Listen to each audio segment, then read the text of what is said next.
Well, good morning, everybody. Can you hear me okay? All right. I'm absolutely thrilled to be here talking with my colleagues, former peers from academia. My life here at Weather Service has been nothing if not interesting, with the incredible increase in resources, the commitment, the focus on trying to rectify problems like the ones we just saw in that shocking last slide. We have a lot of work to do. The thing that when I was academic doing research, I stayed away from forecasting because it's such a horrible problem. Not only do we, I focus on model development and all that goes with it and all the uncertainties. You add on top of that the uncertainty that comes with the forecast itself. You have to wonder, is there a chance that we could ever do anything useful? But I think there is, and I think there are a number of things we can do to advance our capabilities. So we've seen this already. I'll go through some questions, some science questions that you saw a list last year that I presented. Some of the same questions are still there. We have gotten, a fair number of funded projects that address many of the questions, but as you know, you can often have two PIs address the same research question and come up with very different answers or come up with very different and useful solutions. So don't let the fact that somebody's funded to do something stop you from thinking about maybe doing it your way. So they're broken down by the research themes. And this is theme 1, research priorities. So this is all about improving our predictive ability. Hydrologic modeling. Do generalized methods exist to formulate and evaluate parsimonious novel BMI streamflow prediction models driven by NOAA estimated and forecast forcings in the next-gen framework? Can differentiable machine learning approaches solve the engaged basin problem? That's an interesting question. Focus area 2, hydrologic model ensembles. Now, I will add that we put out a call to the RFCs and asked them for questions. We had a meeting with the developmental operational hydrologists in Denver back in August and got some ideas there. Can the next-gen framework running ensembles of different hydrologic models help quantify forecast uncertainty? How can we better leverage the full suite of available meteorological models, global, regional, high-res, deterministic, and ensemble, to produce more accurate probabilistic hydrologic forecasts? What is the useful lead time for forecast-informed reservoir operations using hydrologic models with different structures driven by available NOAA forcing ensembles? We are uniquely positioned to answer questions like that. Our colleagues, NOAA is a big organization, and we've got we've got how many cooperative institutes? 21. You're the only one that's focused primarily on hydrology. A lot of cooperative institutes are working on problems related to improving atmospheric models. That's not what we're about. But once the data is produced by that model, how can we use them in a hydrologic context? That's our domain. The place where we can collaborate with those other institutes. Focus area 4, cold regions. How can the next-gen framework simulate river ice cover formation, breakup, and decay? Focus area 5, groundwater processes. What minimum model complexity is needed to accurately simulate groundwater effects on stream flows at different scales, particularly during droughts? As we know, right now, the Mississippi River, the lower Mississippi River, I believe, is at record low flows. And there are so many economic impacts of that. It's almost akin to something that would cause a patient to go to ICU for the national economy. We're very concerned about that. Reservoir simulations. Now, these focus areas 6 and 7 are new to the list. they weren't on this last year. Reservoir simulations. This question comes from the River Forecast Center domain, and particularly those people who are interested in water management and forecast-informed reservoir operations. Is there a generalizable open source reservoir simulation code available for use in the next-gen framework that allows optimization of reservoir operations to meet multiple stakeholder needs using probabilistic stream flow forecasts? That's a mouthful. There are reservoir simulation codes in widespread use. They are intellectual property that is makes them essentially proprietary and closed source. And the next-gen framework being open source,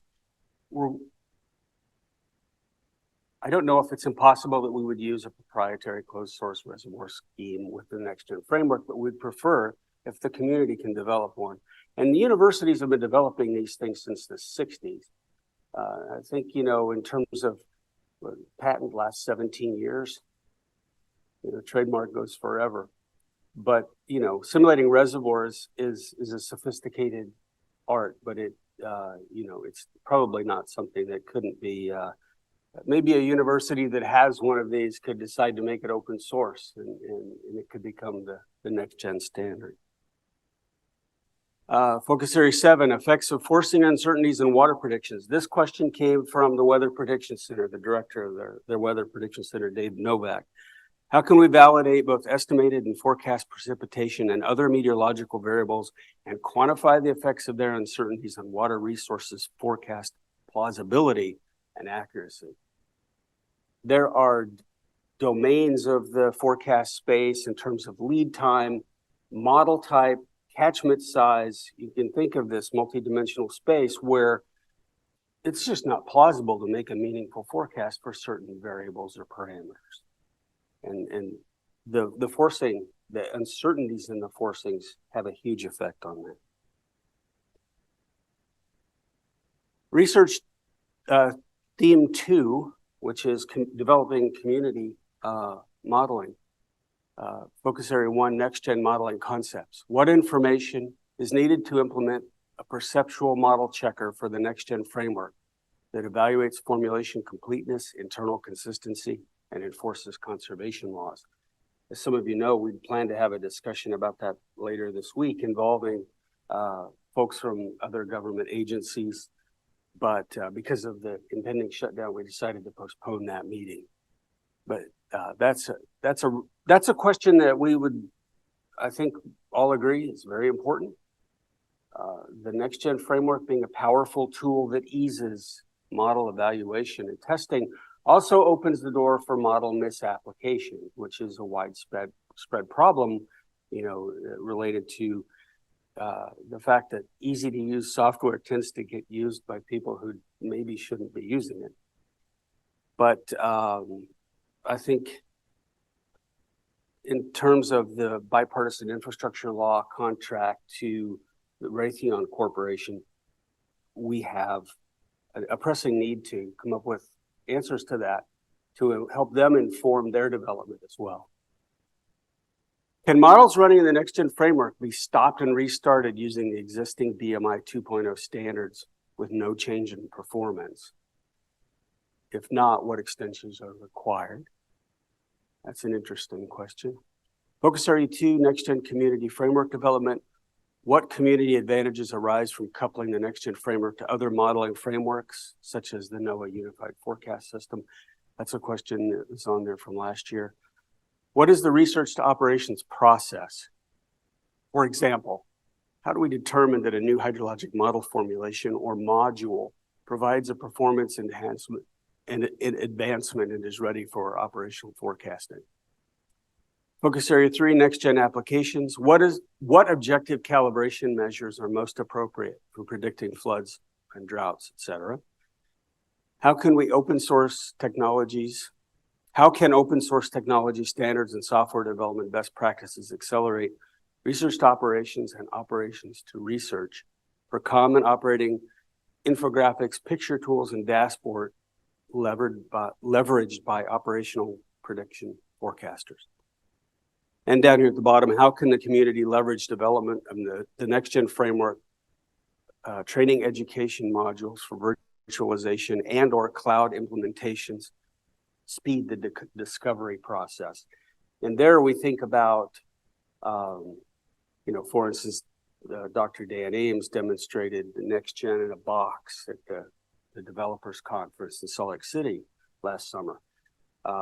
That's an excellent example of a containerized, or you can think of a cloud-based platform that we can use for training, and particularly think about our field people, River Forecast Center folks, Weather Forecast Office. Get them. We need to be able to develop these training modules to get them up to speed as quickly as possible. And the earliest we can do that, the better, because it provides a quick win. I think we can all see the utility of a framework like NextGen, but to people who are not, experts in the field, it's maybe not quite so obvious. So these training opportunities will help us to communicate to people why this is a good thing to do. Research theme 3, which is improved hydroinformatics. 3D channels. What properties does a flexible, extensible data model for topobathymetric data? For example, channel cross-sections, bathymetry rasters, bank lines, hydraulic geometry, etc. Need to support flood inundation modeling across a wide range of scales using techniques varying from hydraulics to the height above nearest drainage method. How should topobathy data compiled from disparate data sources, collection methods, and estimation techniques be organized to support continental scale hydraulic routing and inundation mapping? We envision in the NextGen framework having diversity in terms of the solution scheme used for channel routing. Hydrologic routing, like Muskingum-Kunj, actually works pretty well a lot of the time. It moves water. And if the parameters are correctly estimated, it does it more or less correctly. But when you have dynamic effects, backwater related, things like that, you want to be able to activate a hydraulic method to improve the accuracy where it's necessary. What means of estimating bathymetry exist? There's been a fair bit of work done in the last couple of decades on using hyperspectral remote sensing, for instance. Do LiDAR point clouds before the hydroflattening process create value for flood inundation mapping purposes? Perhaps we can, the green LiDAR can penetrate clear water, but we did some experiments at a lab where you throw a couple of teaspoons of Malox in a flume, the LiDAR doesn't work anymore. It's got to be really clear water. But if you can see a little bit of the topography near the banks, you can get an idea of what the steepness of the bank is, and that might help you infer the cross-section. That's just an example. LiDAR processing. Can feature detection algorithms identify small-scale and curvilinear topographic features that strongly influence flood extent from LiDAR data? There are a lot of features that don't appear in a 10-meter DDM that have a huge effect on flooding, and particularly in low-gradient areas. Think the Red River of the North. Flood inundation mapping there is particularly difficult because roadway embankments and culverts through them determine where floodwaters extend. How can we further the science on the processing of, which would include filtering, gridding, et cetera, LiDAR point clouds, and what novel means of resampling and mosaicing can be developed to coarsen DEMs while preserving the most important features like flow divides, bathymetry, anthropogenic features, et cetera, for hydraulic modeling and inundation extent and depth prediction? LiDAR offers us a lot. I don't think we're taking good advantage of it yet. Another page of hydroinformatics priorities. For the hand flood inundation mapping method, what is the most effective methodology for simultaneously optimizing interacting variables, roughness, and bathymetry to maximize the skill of a hand-based flood inundation map? Focus area 4, under what conditions is two-dimensional hydraulic modeling required to accurately predict flood inundation?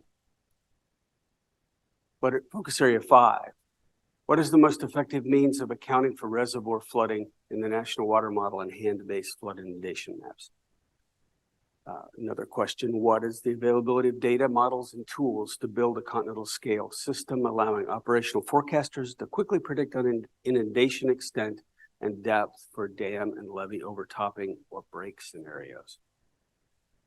Focus area 6, probabilistic flood inundation mapping. How do we account for various sources of uncertainties to advance beyond deterministic flood inundation maps, both extent and depth, to probabilistically forecast inundation?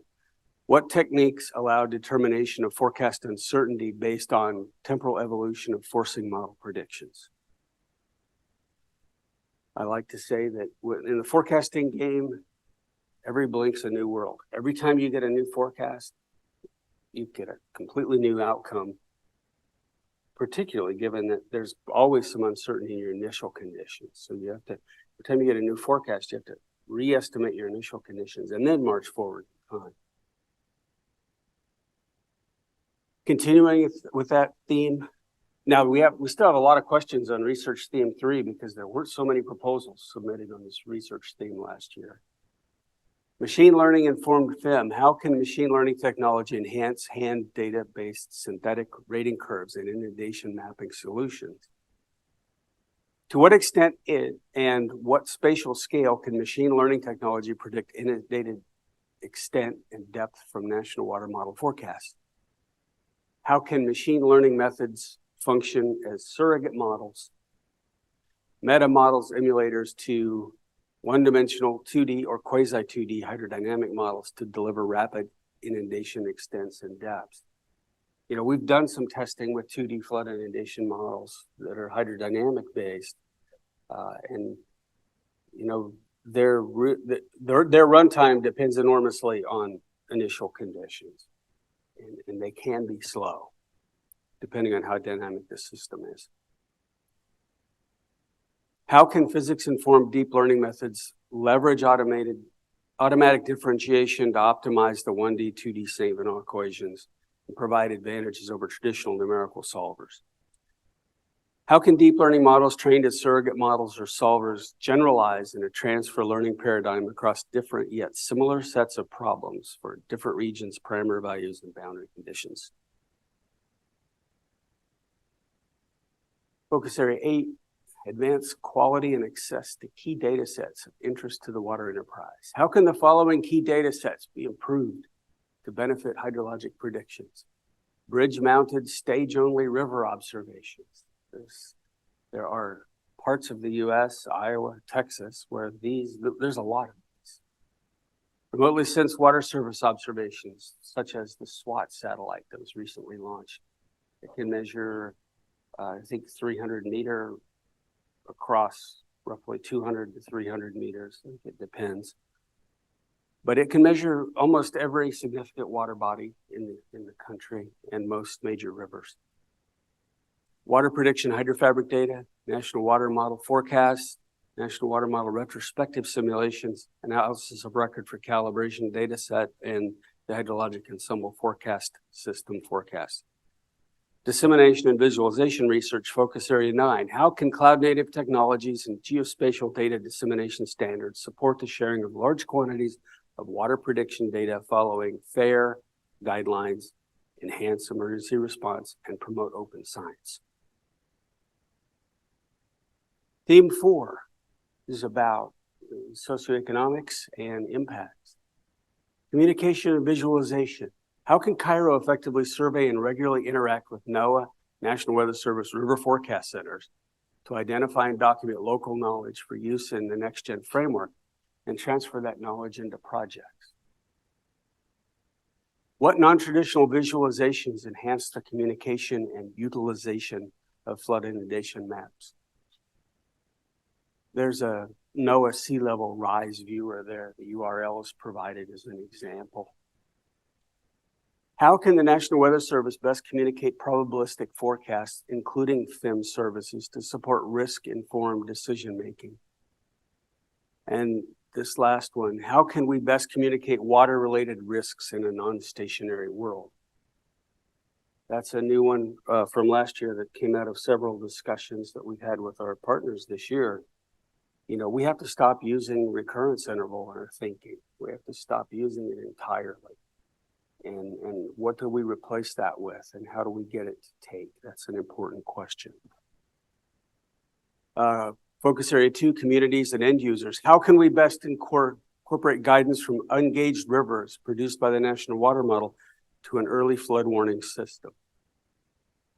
That question is a sandwich wrapped in a very uncertain paper bag. What are the barriers for the use of FIM to inform underserved and socially vulnerable populations? And what are the most effective means to provide flood inundation mapping services to underserved communities? How do end users perceive the applicability and ease of use understanding of National Water Model and FIM services? Okay, those are the research priorities. It's not an exhaustive list, of course, but it's a pretty long list of things that we'd like to look at. I was asked to talk a little bit about ongoing initiatives within OWP and then work that's on the horizon. So right now we're working to build out flood inundation mapping coverage to 30% of the United States population, and that is scheduled to be done by the end of this fiscal year. As Tom said, and Dr. Kapnick as well, we now have operationalized National Water Model version 3. We're working on a version 3.1 upgrade, which is has a few minor upgrades in it compared to version 3. It's still based on the current operational system. We're working to complete Atlas 14 precipitation frequency map for, I think it's Montana, I believe. Montana, it's parts of the upper northern Rockies region. Complete data QA/QC for Atlas 15 analysis, which is the non-stationary analysis. Next-gen development under the BIL contract that started with RTX Corporation. Hydrologic Ensemble Forecast System version 1.1 upgrade to deploy in 2025 in the CHIPS Fuse system. Continued development of the next-gen prototype. Continued testing of models and modules in the next-gen prototype, and coordination with CIROH on all funded activities. On the horizon, we have FIM build out for FIM coverage for 60% of the U.S. population in fiscal year 25. Model and FIM evaluations in pre-operational next-gen framework using improved hydrofabric, which is part of the deliverables for that contract. Development of next-gen training materials for RFC personnel, that kind of gets back to that. Development of training modules and capabilities for the next-gen framework. And evaluation of operational potential for high TRL CIROH project outcomes, which is really the end of the rainbow for CIROH and interactions with Weather Service. Speaking of technical readiness level, this is the figure that I found online for NOAA has this like a funnel. You know, the low TRL stuff's at the top and it filters down through it, kind of like a coffee maker. I flipped it around, made it more like a pyramid because I think it's more stable that way. Down here at the bottom, we have technological readiness level 1 and 2, which the basic research and applied research, the second tier, TRL 3 to 5, proof of concept and successful evaluation. Those are, that's primarily where everybody starts with CIROH research. Now, if you get up into the third layer of this cake, that's where you want to be if you can get there. It's where the most successful CIROH projects wind up. 6 to 8, which is demonstration of prototype and demonstration of prototype functionality. If you make it to that point, you're a winner. That means that it's a candidate for operationalization. If you can demonstrate that it's got skills, it does something that we can't do now, that it provides a benefit to our mission, then deployment is, as it says up there, it's an inherently governmental function. We will never, that'll never be a CIROH project because that's government's job. We might issue contracts to a contractor to help us do that. But that's, your goal is to get up to 6 to 8. And that's the end of my slideshow. I'll be happy to take any questions.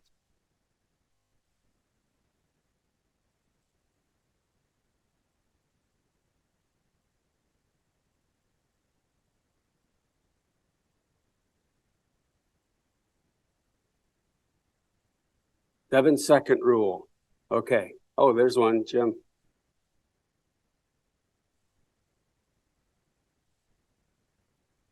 I'm just curious with the contract Raytheon and the implementation at upper level, what interaction do you expect and what is needed in order for us to transition the science that we've demonstrated useful in actual operations? I mean, why are they not here, or will they be in the future, right? What's that interaction look like?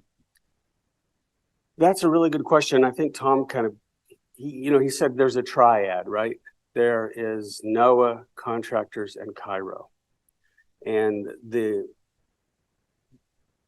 we are at present discussing the channels of communication because the contract was just let 2 weeks ago.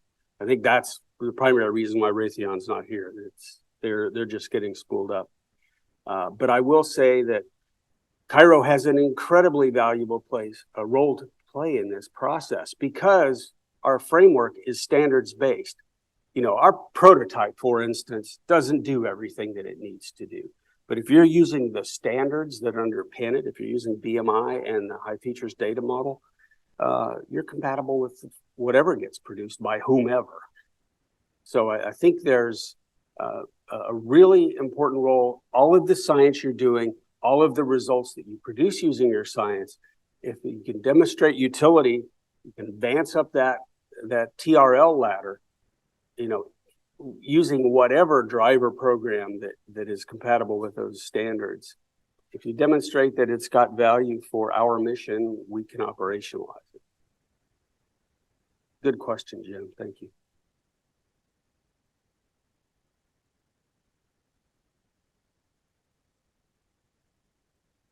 Hi, thank you so much for sharing our research priorities with us. I would have 2 questions, and they're not related. One is, under research theme 4, I noticed that all of the priorities predominantly focus on flood inundation maps, which makes sense given a lot of where the emphasis and priorities are at this point in time. Is there any opportunity to expand that to Atlas or some of the other water priorities so that social science can be embedded from the beginning of some of the development of those products as well? So I understand your question. That last point about how do we communicate risk in a non-stationary world, that applies to, broadly across, any forecast product that we might want to produce. And don't take the list that I just presented as limiting in any way. It is a kind of an accumulation of research questions from OWP division directors, developmental operational hydrologists at the River Forecast Center, and people at other NOAA labs. So if we see some opportunities beyond just the research priorities listed, we can expect with the white paper process that there will be a way of identifying what those are under the appropriate research theme and describing why we think it's the right time and the right focus. Absolutely. Marvelous. And it's even, your chances will be improved if you can, partner with or get some support from part of NOAA. Yep. Okay. Marvelous. So the second thing, and I'm just curious how you all think about this. So the R2O pipeline works really well when we're integrating into operational and NOAA-based systems.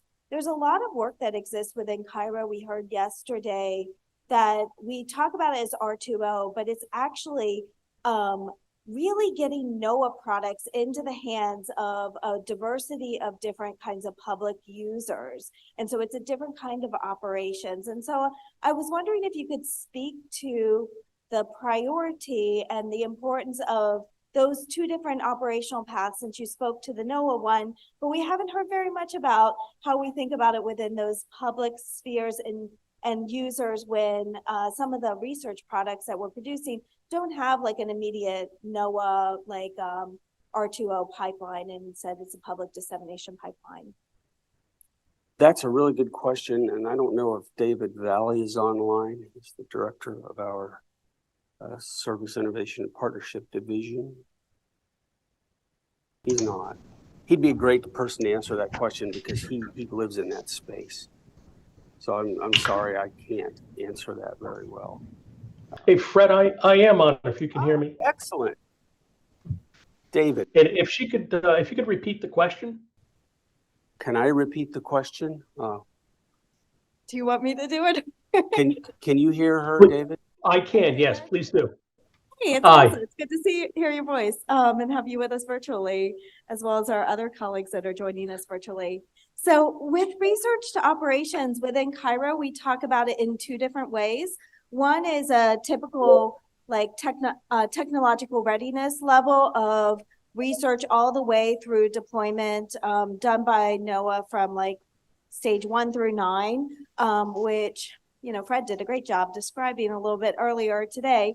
The other piece, and we've talked about this a bit with flood inundation maps, is really how you think about deployment of research that's developed by CIROH in a way where NOAA products are taken up and used by a diversity of decision makers and public users. So that last piece we haven't heard as much from you all about, and I was curious how you think about that as it relates to research to operations, because it's a different R2O pathway.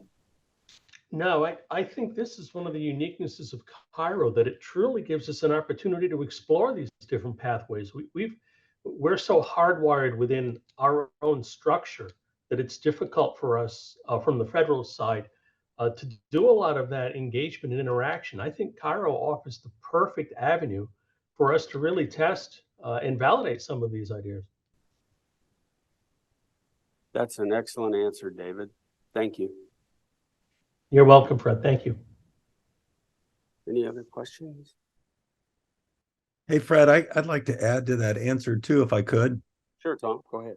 Yeah, so building on what David said, I think, you know, the work that we do under the auspices of CIROH will influence the training we develop, the evolution of our web services, our data services, how we interact with our stakeholders. And, you know, so what we see born from the social behavioral economic science work that's done within CIROH, you know, on many fronts will influence how we interact with our stakeholders or how we enable stakeholders to interact with the data that we produce. So we're really excited about that because, you know, again, as I mentioned earlier, it's, you know, we could have a perfect forecast, but unless we have the means to provide that information to every citizen in a way that they can understand and apply it and utilize it to inform the decisions they make, then, you know, perhaps we're falling short of what our mission is. So thanks. Thanks, Tom. We have another question here. Yeah, hi Fred, how are you doing? I've got a question similar to the one that Melissa was asking. So when we're thinking about next gen and what RTX is doing, the timescale from research to operations is a few years, really. It's not going to be until 2026 when some of the people who are working on next gen would have their fruits of their labor implemented operationally. And there's a lot more that's going on in terms of the thought leadership as to how you define standards, developing testing protocols and things like that. So as you're thinking about the research to operations pathway and the technical readiness level discussion, can you think of what some intermediate scale dropout points could be along that longer term research to operations pathway that CIROH investigators could use to demonstrate their success?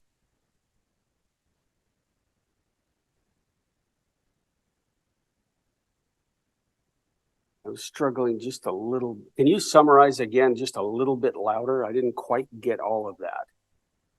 Okay, they're a little bit shorter maybe. the research to operations pathway for next gen is a few years long, right? And that's partly because of the development by the Raytheon team. There's a lot of intermediate scale dropout points along that trajectory, and that can range from some of the thought leadership that's going on, the testing that's being done, etc. So and I think it would be useful for people working in that area to be able to have some R2O success stories that they can talk about without having to wait all the way for their work to be implemented in operations. So what could some alternative metrics of success be in that trajectory? Well, I think, kind of like, as I alluded to a little bit earlier, the standards bail us out to some extent from we are not dependent on RTX and what they produce. We have a prototype. And as long as that prototype supports the needs of the CIROH community, we can advance that forward. I think coming up with, and I think you plan on having some discussions this week about the governance process and how we implement or incorporate, advances, developments to improve the prototype will be essential to get the CIROH community as engaged as possible in helping to make developments while RTX is doing their thing. There's nothing in the PWS that says they have to use our prototype code. I wouldn't know why they wouldn't want to use that as a starting point, but we haven't discussed it with them yet. For sure, our models and modules, we're basically going to use those because we have experience with those. So I think we can make plenty of progress if we get, a process in place to get improved community access and engagement with prototype development. Does that answer your question? Thank you. Thanks. One more. Is there one more question? There is one.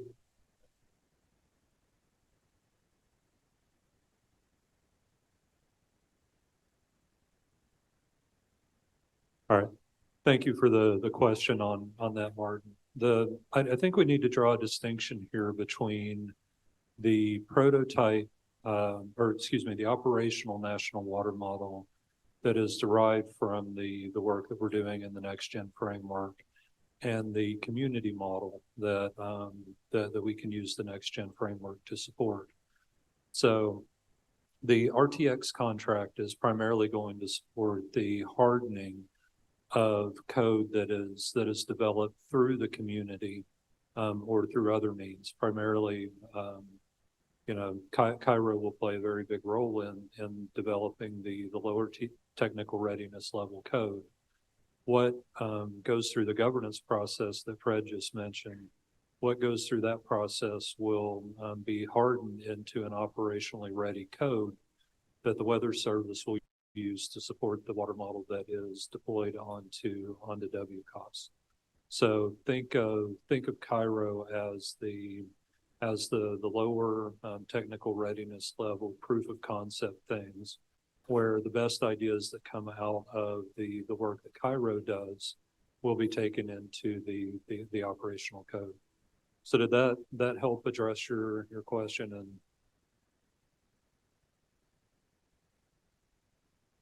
all right. Thank you, Martin.